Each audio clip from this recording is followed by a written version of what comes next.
The book club is back, and this month in October, we are going to be reading The Devils by Joe Abercrombie.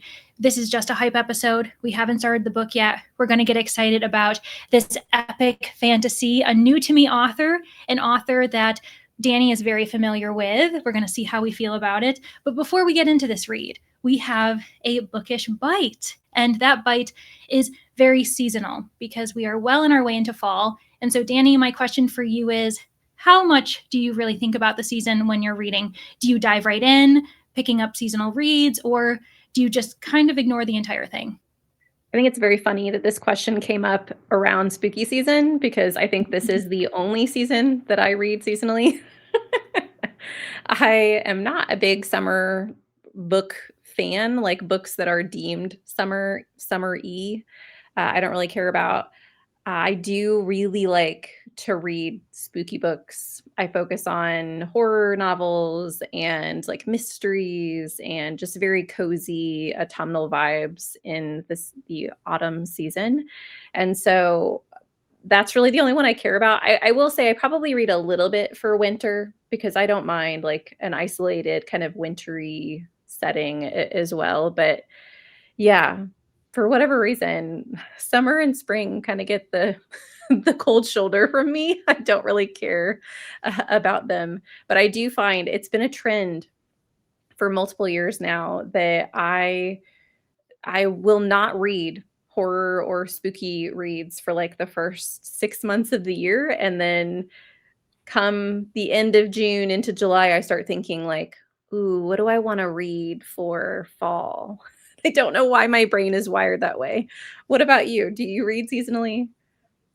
I it's not going to be a surprise, but you and I are the same person when it comes to the subject because fall is also my favorite season. It's Yeah, always been my favorite season. I agree with you in the weather just really kind of matching my vibe more. I read more horror, more spooky things rather than the first half of the year. I don't tend to do that. I am also getting a little bit more into wintry reads, specifically around like the holiday season. Christmas yeah, mysteries are very popular as well, actually. But I just don't really think about spring or summer. Now, that's not to say that if I pick up a book and I happen to be reading it in the time that it's set, I do get a little bit of a chuckle out of it. Where if I'm yeah, reading it in May and they mention the month of May, I'm like, oh my goodness, look at me. I'm experiencing it along with these characters. And it's completely not planned. So I don't really think about, oh, it's spring. Let me pick up books that are set in spring. I definitely right. don't think that way at all. And what's even interesting too is when we come to like fall reads, autumnal kind of vibes, that doesn't mean that the book has to be set in the fall. It's a boon. It's an extra little fun thing if it is set in fall, but it's really just the era of spookiness. So a horror book that could be set in like the heat of summer, I'm still reading that in fall and I'm having a great time. Yeah, I completely agree. I'm glad that you said that, that it's not always that it's set in the exact same season or the exact same month that we're reading it in, that sometimes it's just a vibe that you get, or with spooky reads, when they're scary, I do tend to want to read them in the fall. So, yeah, I'm excited, and this, of course, blends in with our read that we've chosen for the month of October because The Devils is a very seasonal read. So I'm very excited for this. And before I get into the synopsis for this and we can react, I do want to just talk about the fact that I have read Joe Abercrombie before, just to kind of get like our thoughts on, this is your first read of Joe Abercrombie. And for me, I've read the Blade itself, the first trilogy. And I have been told that this isn't necessarily the same. And so I am still I still feel like a little bit like this is a first time for me. But I am very Mm. excited. I have liked Joe Abercrombie's writing in the past for specifically his character development. So I'm very excited to see what characters he creates in this book and see if at least that is the same. So do you have any like prior expectations for Abercrombie's writing or not? No, I'm kind of going in pretty blind beyond what you have told me regarding your own experience with the author. It will be interesting, and it is good to know that this seems like a slight departure because if the book doesn't work for me, or if it does, it's not going to necessarily have me prepared for his other reads. So even if I love this, I'll still know to kind of go in not with the exact same expectations of his backlist. And I always think that's fascinating because it just speaks to the fact that what I like to call veteran authors, so authors that we've experienced before, they're not a slam dunk. It's not a guarantee because authors like to experiment. They like to switch things up, and sometimes Yeah. it works for us, sometimes it doesn't. So yeah, I know that you've mentioned that I think he's a bit of a grim dark author. Is that correct? Yes. Yeah. The Blade itself is like what I would consider the epitome of grimdark fantasy, which I have grown to really like. I know that's not something that is really your jam, but No. maybe this will be kind of a mix of grimdark with some other things that you'll enjoy. That's what I'm thinking. But yeah, I definitely haven't really found grim dark fantasy to be my forte, but it is described as being delightfully bloody. We can take that with a grain of salt. I don't really know if we're supposed to be excited about that or not, but also a raucous journey. So I've heard there's humor, and I'm totally down for that. So if we get like the humor, I'm vibing with it.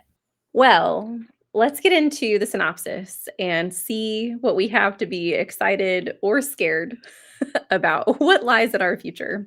Brother Diaz has been summoned to the sacred city where he is certain accommodation and grand holy assignment awaits him. But his new flock is made up of unrepentant murderers, practitioners of ghastly magic, and outright monsters. The mission he is tasked with will require bloody measures from them all in order to achieve its righteous ends. Elves lurk at our borders and hunger for our flesh, while greedy princes care for nothing but their own ambitions and comfort. With an epic, hellish journey before him, it's a good thing Brother Diaz has the devils on his side. Oh my gosh, that does sound very exciting. I'm so tempted. I love monstery books. I've noticed that that's something that I want more of after reading Foul Days last year during spooky season. I love a good book that has some monsters in it. Like, it is one of Mhm. my favorite things, even if it's not necessarily a horror story. Kings of the Wild is an epic fantasy that has a whole bunch of monsters in it. And I don't know, I really like it. I think it's like going back to my fantasy roots when you like get into like uh an RPG game is what I'm thinking of, and you walk in and there's all these like characters walking around and you get to see how all of them are different and which ones are dangerous and which ones aren't. I think it's just fascinating. So I'm excited about that part of this book.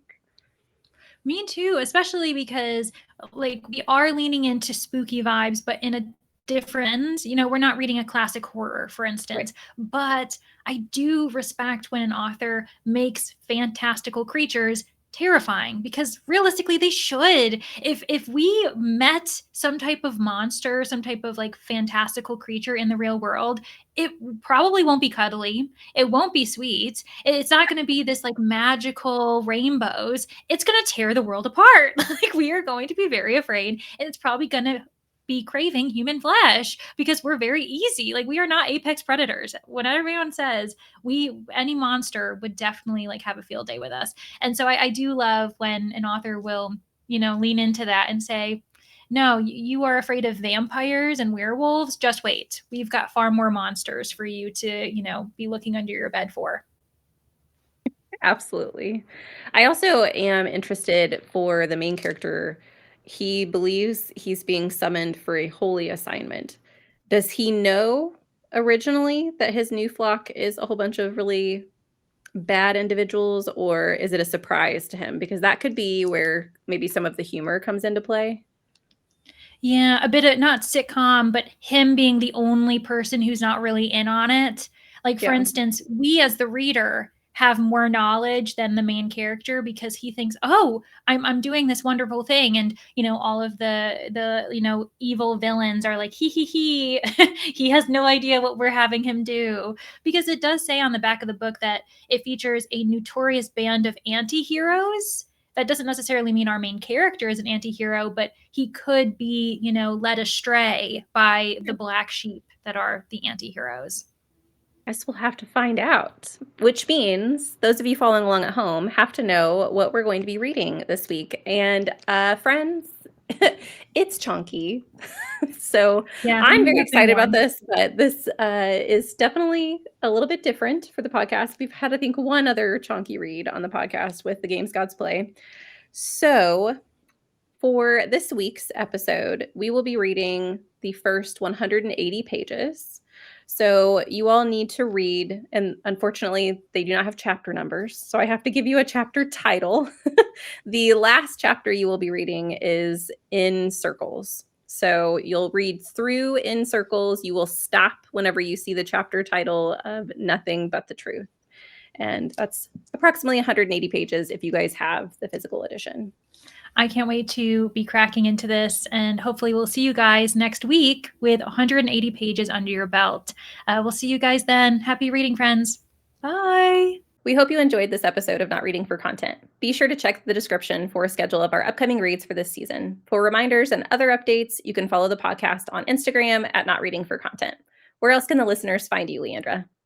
I have a booktube and an Instagram. My booktube is at Leandra the TBR0, and my Instagram is at Leandra_the TBR0. How about you, Danny? I have the same platforms. Both can be found at danny.dabbles. Thanks again for listening. Don't forget to tune in next Friday for our next episode.